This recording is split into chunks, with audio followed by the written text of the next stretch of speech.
우리 여러분께서는 은혜를 2배 받을 자격을 갖고 계신 분들입니다. 왜 그럴까요? 맞습니다. 주일 예배도 은혜이지만 오후 예배도 은혜이기 때문에 다른 분한테는 참 죄송스럽지만 은혜가 여러분한테는 2배로 임한 줄로 믿습니다. 우리가 지난 시간 동안에 예배에 대해서 배웠습니다. 몇 주 동안 배우면서 정말 예배가 너무나도 소중하다는 것을 배웠을 것이고, 그래서 우리가 더욱더 예배를 사모하는 마음을 가졌을 거라고 충분하게 저는 믿고 감사하고 있습니다. 여러분, 예배가 무엇이었습니까? 예배가 무엇이었습니까? 하나님을 만나는 시간. 그러면 왜 우리가 예배를 합니까? 하나님께 영광을 돌리기 위해서. 그럼 어떤 예배가 좋은 예배입니까? 그쵸. 우리의 마음과 우리의 정성, 몸, 힘을 다해서 하나님께 예배드리는 것입니다. 그런데 예배를 마치고 집으로 돌아가면 여러분을 반기는 것은 무엇입니까? 맞습니다. 현실입니다. 노밭에 가야 하고 밀린 업무들이 있고 또한 자녀 걱정도 해야 되고 몸 여기저기서 갑자기 이제 피곤하다고 힘들다고 쑤시고 아프고 이제 건강 때문에 병원에 가야 하기도 합니다. 그러다 보면 때로는 가끔 외로워질 때가 있습니다. 그래서 가끔 우리가 이런 생각을 할 때가 있습니다. 분명히 예배를 드릴 때는 하나님께서 나 안에 충만한 기쁨을 주고 위로를 주는데 왜 내 삶의 현장에선 그 예배의 기쁨이 없을까?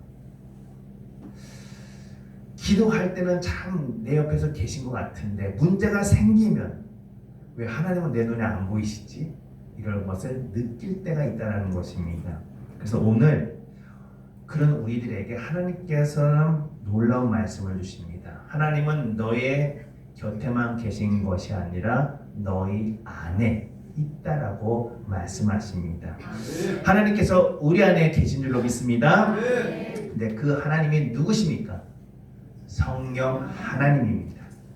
이것이 바로 우리 신약 성도가 받았던 놀라운 은혜 중에 하나입니다. 구약 성도들은 이런 은혜를 받지 못했어요. 하나님이 내 안에 계신가? 상상도 못했습니다. 정말 우리 안에서 하나님께서 계신다는 것. 그런데 우리가 그 하나님이 누구인지 좀 잘 알 필요가 있다는 것입니다. 그래서 우리가 지금 한 몇 주 동안 성령님과 함께하는 신앙이라는 타이틀로 우리가 여러 가지 이야기를 나눌 건데 성령에 대한 이야기를 하려고 합니다. 그 첫 번째 시간이 누구 안에 있는 하나님? 여러분 옆에 있는 분이 아니라 바로 내 안에 계신 하나님입니다. 그것이 바로 우리에게 너무나도 은혜와 힘이 될 줄로 믿습니다. 우리 많은 성도님들은 예수님에 대해서 부활에 대해서 구원에 대해서 너무나도 하나님 성부 하나님에 대해서는 잘 알고 계시지만 성령님이 누구십니까? 라고 질문을 하면 바로 이렇게 대답을 잘 못하실 때가 많습니다. 분명한 것은 성령님은 왠지 어렵게 느껴집니다. 성령님이 어떤 분이십니까? 하고 물어보면 어떤 분들은요 대답을 능력입니다. 아니면 뜨거운 감정입니다. 아니면은 신비한 체험입니다. 이야기하는 분들이 계시지만 오늘 성경은 분명하게 이렇게 말씀합니다. 우리처럼 믿음의 고백을 얘기 안 합니다. 성령님은 하나님이십니다. 단 이 이야기만 하고 계십니다. 바로 인격을 가지신 하나님이라는 것입니다. 분명하게 예수님께서는 성령님을 제자들에게 소개할 때 어떻게 말씀하셨죠? 보혜사라고 가르쳤었습니다. 다시 말해서 쉽게 말해서 너희들 옆에서 도와주시는 분이야 라고 이야기합니다. 힘들 때 위로하시고 또 낙심할 때 격려해 주시고 넘어질 때 붙들어 주시는 분이 누구시라고요? 성령 하나님이라는 것입니다. 우리 그 사실이 너무나도 중요합니다. 성령님은 무엇을 합니다라고 소개하지 않고 성경은 누구십니다라는 것을 가장 먼저 이야기한다는 것입니다. 오늘 예배소서 4장 30절을 읽지 않았지만 여러분이 잘 알고 있는 말씀입니다. 성령을 근심하게 하지 말아라. 근심한다는 것은 무슨 의미입니까? 우리 건물이 이런 나무가 근심을 하나요? 안 합니다.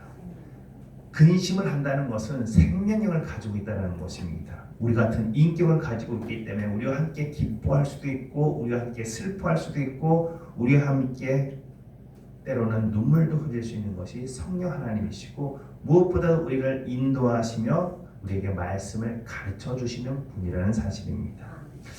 자녀들이 다 도시를 떠나서 혼자 살고 계시던 권사님이 한 분 계셨습니다.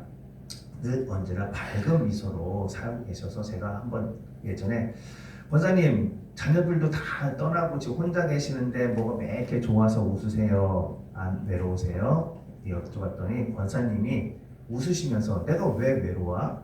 내 안에 성령님이 함께 계시는데 라고 하는 겁니다.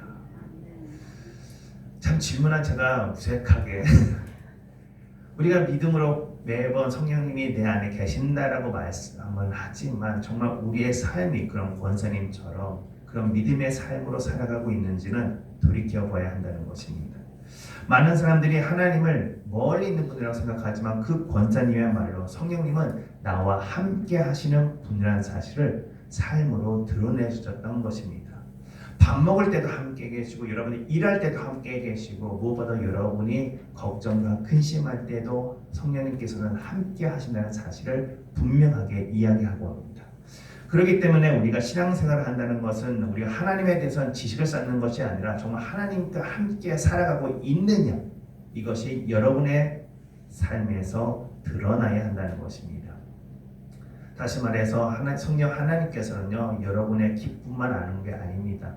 여러분의 걱정과 근심, 여러분의 눈물도 아신다는 것이고 그렇기 때문에 성령 하나님께서는 성령 하나님과 너희와 함께한다는 사실을 가장 먼저 우리에게 가르쳐 주셨습니다.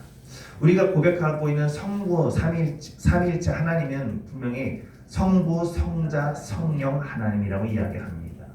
세 분이 아니라 한 분이라는 사실.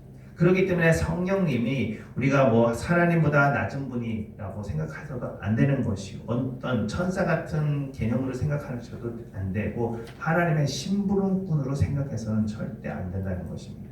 바로 하나님 그 자체입니다. 그렇기 때문에 성령님을 의지한다는 것은 우리가 하나님을 의지한다는 것과 동일합니다.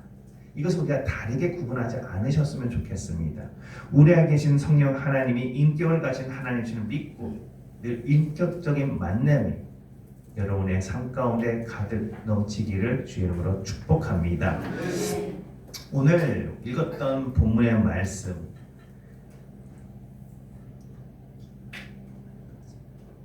예수님께서 십자가를 지기 전날에 제자들에게 하신 말씀입니다. 내가 이제 십자가에서 죽을 건데 내가 너희를 떠날 건데 내가 나 대신 다른 보혜사를 너희에게 제자들에게 주도록 한다는 것입니다.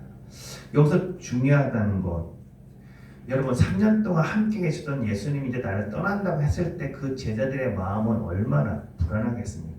그런데 오늘 말씀 가운데 또 다른 이 단어를 기억하시길 바랍니다. 지금까지 제자들이 3년 동안 보혜사는 누구였습니까? 예수님 그 자체였습니다. 그런데 나와 같은 자가 너희와 함께 한다는 것을 분명하게 이야기합니다. 바로 이것입니다.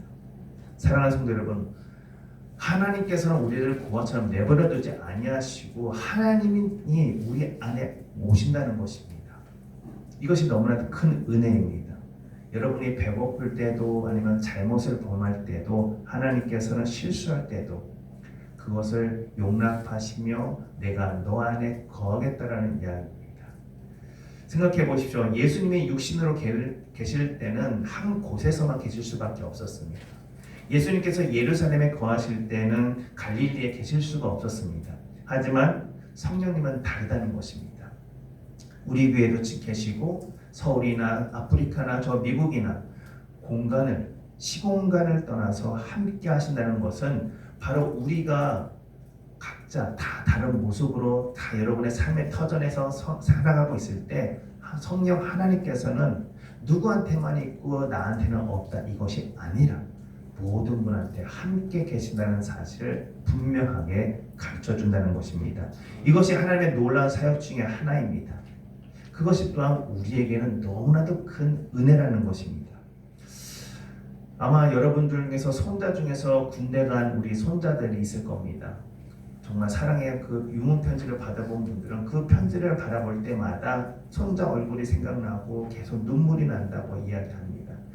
마찬가지입니다. 성령님께서 우리를 그렇게 늘 언제나 생각하신다는 것입니다. 성령 하나님을 통해서 우리에게 가장 무엇보다도 예수님이 누구신지 다시 한번 기억하게 하신다는 것.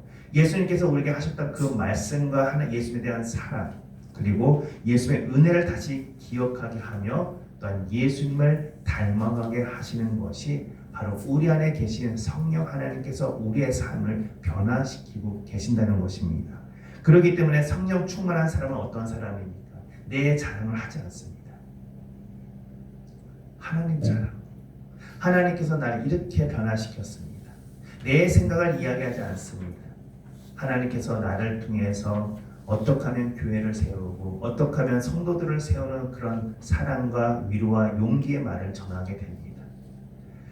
성령의 목적은 내 자신을 드러내는 것이 아니라 바로 예수를 드러내고 예수가 가까이 하게 한다는 사실입니다. 그렇기 때문에 여러분이 성령 충만해질수록 더 예수님이 좋아지게 됩니다. 예배가 더 좋아지고 기도가 더 좋아지고 그리고 교회가 더 소중해집니다. 그것이 내 마음에 있다면 성령의 역사가 내 안에 가득하구나라고 생각하면 충분합니다. 그런데 이것을 반대로 생각한다면 참 우리에게 도전적이면서 경고의 말씀이 됩니다. 내 안에 성령님이 함께 계시는 것을 여러분 어떻게 믿으십니까? 라고 제가 질문을 누군가 한다면 여러분들은 어떻게 대답하시겠습니까? 내 안에 예배에 그 뜨거움이 없는데 성령이 내 안에 계신가? 이렇게 질문하는 분이 계시기 때문입니다. 간단합니다. 예배를 한 번 더 드리는 것이 좋아지고 교회가 조금 더 소중해진다면, 내 이웃 성도들이 더욱더 소중해진다면 내 안에 성령이 충만한 거지만 그 반대가 된다면, 다시 말해서 내가 내가 삶의 어떤 바쁜 일 때문에 예배를 빠지는 것이 그냥 그럴 수 있지, 그렇게 생각되어진다면 우리는 빨리 돌이켜야 된다는 것입니다. 그러지 못한다면 점점점 하나님과 멀어지고 있다는 사실을 나도 모르는 사이에 이미 멀어져 있기 때문입니다. 분명한 것은 우리가 어떻게 돌이켜야 되나? 우리 오늘 말씀 가운데 가장 위로가 바로 오늘 말씀입니다. 잘 읽어보시면은 그 보혜사 성령님을 우리에게 보내주시는데 어떻게 보내준다고요? 영원토록 너희와 함께 있게 하신다는 것입니다. 예수님은 이 땅에 오셨을 때 3년 동안만 잠깐 있다 가셨지만은 성령 하나님께서는 우리와 영원히 함께 계신다는 사실을 분명하게 말씀하셨습니다. 우리가 이것을 믿었을 때에 우리가 돌이킬 수 있다는 것입니다. 성령 하나님께서 내 안에 난 있는지 잘 모르겠어, 이 말을 고백하는 게 아니라 내가 더욱더 성령 하나님께서 내 안에 계시기 때문에 그 사실로 말미암아 내가 더욱더 믿고 그 말씀에 의지하며 내 삶을 돌이키겠습니다. 거꾸로 가야 한다는 것입니다. 이미 말씀을 주셨음에도 불구하고 이 말씀을 믿지 못하기 때문에 우리가 성령님 내 안에 계신지 전 잘 모르겠습니다라고 거꾸로 내 생각을 이야기하는 것입니다. 우리가 이미 예수님께서 우리에게 직접 주신 말씀은 내가 다른 보혜사 성령님을 너에게 주사 영원토록 너희와 함께 하겠다라고 이름이 약속을 주셨음에도 불구하고 우리가 이 말씀을 믿느냐 안 믿느냐 너무나도 큰 차이가 있다는 것입니다. 구약에는 그저 하나님이 성전에만 있는 줄 알았습니다. 그 예배만 드릴 때만 있는 줄 알았습니다. 그렇기 때문에 우리가 성전에 가서 열심히 예배를 드리려고 했었습니다. 우리 또한 옛날에 분명 이런 적이 있었습니다. 하나님을 만나기 위해서 예배를 드리기 위해서 2-3시간 동안 직접 걸어가서 교회가 흔하지 않았을 때 우리가 가지 않았습니까? 그 교회, 하나님은 꼭 교회에 가야만 우리가 만날 수 있다라고 생각했기 때문입니다. 물론 그 예배를 드리는 마음, 소중한 마음은 중요하지만 중요한 것은 내 삶의 터전에서도 성령 하나님께서 나와 함께 계신다는 사실을 우리는 그 당시에 잘 고백하지 못했다는 것입니다. 성령님은 어디 계신다고요? 네, 안에 계십니다. 나이가 들수록 외로움이 찾아오거나 자녀들이 바쁘고 또 몸이 아프고 친구들이 한 명씩 떠나가면서 이제 내 차례인가? 이제 나 혼자 남았구나 라고 생각하는 분이 계실 수 있겠지만 오늘 말씀을 통해 분명하게 내가 너와 함께 하겠다는 그 하나님의 음성이 들려지시기를 간절히 소망합니다. 그래서 나는 혼자가 아니야. 지금도 성령 하나님께서 내 안에 계셔. 살아계셔. 이 믿음의 고백이 되었을 때 우리가 더욱더 믿음 충만한 거룩한 삶으로 나아갈 줄로 믿습니다. 여러분이 병원 대기실에서 계실 때도 성령 하나님께서 함께 계시는 거고, 여러분이 잠이 안 와서 뒤척거릴 때도 성령 하나님께서 함께 계시는 거고, 심지어 여러분의 장례식장에도 성령 하나님께서는 함께 계십니다. 여러분이 요단강 그 건너갈 때 성령 하나님께서 여러분의 손을 붙잡고 계신다는 사실을 믿음으로 고백하시기를 간절히 소망합니다. 아멘. 그러므로 말미암아 다윗은 그 어려운 상황 가운데서 내가 사망의 음침한 골짜기를 다닐지라도 뭐라고 고백했습니까? 두려워하지 않겠다 이야기합니다. 왜 그러겠습니까? 하나님께서 나와 함께 가시기 때문에. 하나님이 함께 가신다면 여러분 광야도 가실 수 있습니다. 아멘. 하나님이 함께 가시면 여러분의 병도 견딜 줄로 믿습니다. 아멘. 외로움도 견딜 수 있습니다. 아멘. 그러니 우리가 자랑할 것은 우리의 건강이나 재산, 우리의 자녀가 아닙니다. 지금 내 안에 계신 그 하나님이 나의 오직 자랑인 줄로 믿습니다. 아멘. 분명한 것은 성령님은 잠시 왔다 가는 손님이 아니라는 사실, 영원토록 우리 안에 계신다는 사실을 분명하게 우리에게 약속해 주셨습니다. 그것이 우리가 신자의 특권이고 우리가 가진 복 중에 가장 귀한 복인 줄로 믿습니다. 우리 안에 계신 성령님을 말미암아 오늘도 살아갈 힘을 얻는 복된 성도님 되시기를 주의 이름으로 축복합니다.